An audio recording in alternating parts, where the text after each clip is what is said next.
So, with all these masses of people moving into cities, it's not surprising that urban populations and governments face some significant problems. So, let's get our Debbie Downer on and talk about redlining, blockbusting, gentrification, and all the rest. If you're ready to get them brain cows milked, let's get to it. Now, I'm certainly not overstating the case when I say that cities are complicated beasts. The population is dense as heck, people are constantly migrating into, out of, and within city limits, and extreme wealth gaps are often present. So, let's start by exploring the economic problems those realities create, and then we'll shift and talk about the social problems. So by far the most prevalent economic challenge cities face relates to housing and housing discrimination. And under this heading, let's first talk about redlining, which refers to a practice dating back to the 1930s in the United States in which banks marked high-risk urban areas on maps with red lines and refused to lend money to people wanting to buy houses or obtain home improvement loans in those neighborhoods. And look, on the surface, that might sound perfectly logical, right? Like if a bank is going to loan out money, then they need to feel like they're going to get that money back. So obviously, they're not going to offer loans to high-risk populations. But unfortunately, this was not just a decision made by the math of investment and returns. No, this was the United States in the middle of the 20th century, and so you know this is about to be a story about discrimination. You see, these inner-city neighborhoods were populated with low-income minorities, often black people. And since many of the mostly white suburban communities had covenants that prevented minorities from buying houses there, people in redline districts had little choice but to remain where they were. But because they were unable to obtain loans, their housing structures fell into greater and greater disrepair, and the cycle of poverty and crime just repeated itself and intensified. Oh, and by the way, if you want note guides to follow along with this video and all my videos, check that juicy link in the description. Now, to be clear, redlining and other discriminatory practices were made illegal in 1968 with the passage of the Fair Housing Act. And you're like, great, problem solved. But no. I mean, urban housing opportunities for minorities have significantly improved after the passage of that law, but the legacy of redlining is still present today, and let me show it to you. Here's a map of Detroit, Michigan, used by lending institutions to determine how risky it was to loan money to certain populations. The green areas were a big thumbs up, just give them all the loans they want. The red areas were a big thumbs down, like ain't nobody gonna be paying back their loans if they live there. And wouldn't you know it, it was mainly wealthier white people who lived in the desirable areas and low-income minorities who lived in the red areas. So the green areas were improved while the red areas continued to deteriorate. And here comes the insane part, even though redlining was made illegal in 1968, those same divisions in large part still exist today. You see, here's a more recent map of Detroit, and these areas are still plagued by poverty and crime, and the old redlined racial separation still exists. Okay, now the second practice that created challenges related to housing was known as blockbusting. And this refers to a practice in which real estate agents sowed fear into white homeowners by persuading them that their neighborhoods were becoming unsafe due to black families moving in. As a result, white families sold their houses and real estate agents sold them back to black families at inflated prices. And this practice contributed to the phenomenon of white flight from urban areas into the suburbs and further cemented the spatial separation of white and black populations in U.S. urban areas. And then the third economic issue we need to consider is housing affordability, which refers to the maximum price a buyer can afford when purchasing a residential dwelling. And not surprisingly, both redlining and blockbusting contributed significantly to this economic turd stew. And today things are getting even worse because the cost of labor and building materials has skyrocketed, which has made it even more difficult to build homes within many people's budgets. Therefore, to try to solve this growing problem, many governments in core and semi-peripheral countries have responded by passing rent control policies which place upper limits on the amount of rent a landlord can charge. For example, if rent for an urban apartment has a market value of $2,000 a month, but that cost is out of reach for most people, then rent control laws might dictate that landlords can charge a maximum of $1,400 a month. Now, that's great for people who can now afford to rent that apartment, but rent control causes its own set of problems. Like, since the landlord isn't receiving the market value for that housing, that often means that he or she has very little incentive to invest more into the housing unit for things like maintenance and other improvements. Well, okay, let's keep adding to the pile of urban challenges and talk about social problems people face in cities, and there are four big ones that you need to know. The first problem is challenges around people's access to services. So, city governments provide lots of services to their residents, such as policing and fire departments and public welfare and housing voucher programs, only to name a few. And wow, that's great that the city provides all those services to their people, right? No, wipe that optimism right off your face, because it's often the lower income residents who need those services the most that find it the most difficult to access them. Like, if they're unaware that the services exist or live too far away from the government buildings that handle these services, it may be likely that they will go without them. Okay, now the second social challenge to urban populations is rising levels of crime. And statistically, that should not surprise you. City populations are way more dense than rural or suburban populations. So with more people, then obviously there's likely to be more crime. But again, here comes Debbie Downer to remind us that this is also a phenomenon characterized by racial and socioeconomic division. You see, even though the United States as a whole has seen a significant decrease in violent crime over the last 2 decades, low-income and racially segregated communities are still plagued with high levels of violent crime. And even though crime has similarly declined in those communities, the most violent neighborhoods remain in cycles of violence. And then the third social challenge cities face is environmental injustice. And this problem occurs when a city's poor and immigrant populations bear the negative effects of environmental hazards like pollution at a higher rate than wealthier and more powerful groups. So the long-established and wealthy residents of a city tend to have more political influence, and so things like sewage treatment plants and landfills are typically located away from their neighborhoods and nearer to the poor neighborhoods. For example, look at this map of Roswell, Georgia, which is a wealthy suburb of North Atlanta. All this green you see indicates high-income residents. But look at this little island of yellow right in the middle. That indicates average income folks. And so what in the world explains this? Well, as it happens, there's a water treatment plant right here that gets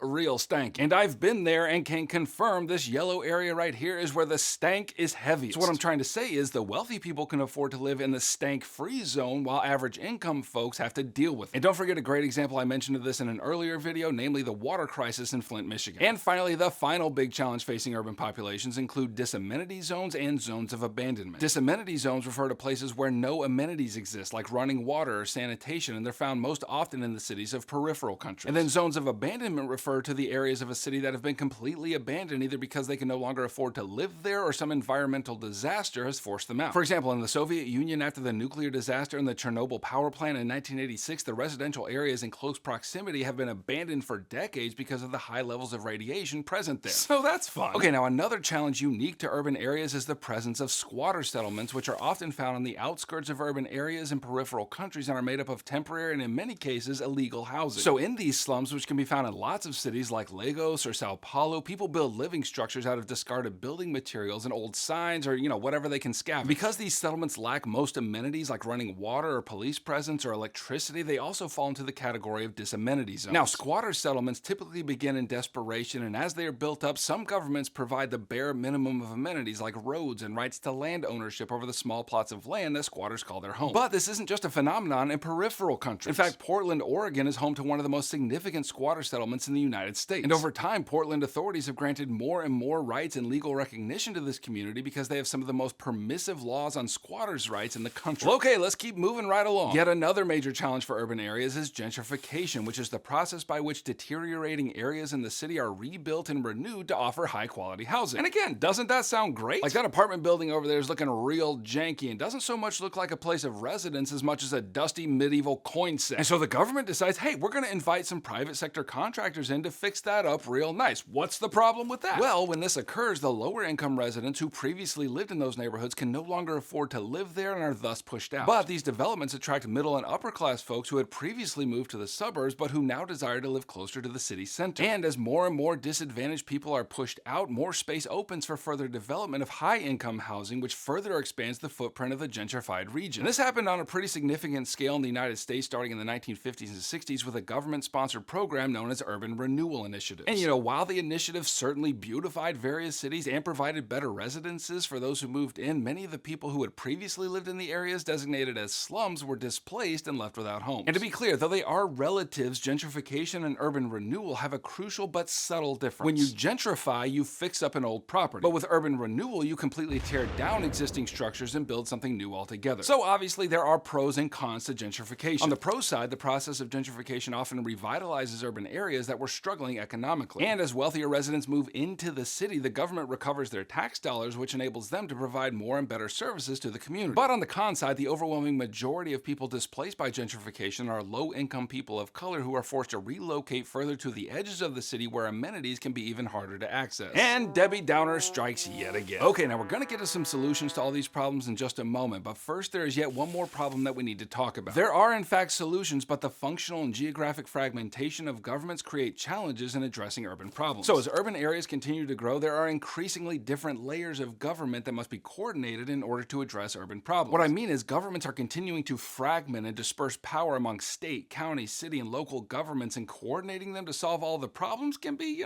difficult. But even with the challenges of fragmented government authority, there are two significant responses to these problems that you need to know. The first is the rise of inclusionary zoning, which refers to policies enacted by municipal governments that require at least part of new developments to include affordable housing housing to low and moderate income residents. And if this is done properly, inclusionary zoning developments encourage the reversal of class and racial division by creating housing for people across the economic spectrum. But, big but, massive but, a major criticism of inclusionary zoning is that even if low or moderate income residents can't afford the housing in these locations, they may not be able to afford the other amenities in the neighborhood like clothing or groceries. And then the second major response to urban challenges is the rise of local food movements. And usually these are sponsored by non-governmental organizations which encourage low-income communities to grow food on their own in urban gardens. And in this way, poorer urban residents have access to more nutritional food than they otherwise would. And in many cases, this movement is a response to the growing crisis of food deserts that we talked about back in Unit 5. For example, in Beijing, the rapidly growing capital of China, residents have created hundreds of thousands of square meters of roof gardens all over the city. And not only do they provide fruits and vegetables to the residents, but bonus, the gardens also help address Beijing's air pollution issues. Or another example, some cities in Canada encourage residents to pick fruit from trees in public spaces and then distribute them to the low-income population. Okay, if you're still awake, give yourself a high five because that was a beefy one. You can click here if you want to keep reviewing other topics in Unit 6, and you can click here to grab my video note guides, which will help you get all the contents of this course firmly crammed into your brain folds. And hey, I'll catch you on the flip-flop. Heimler out.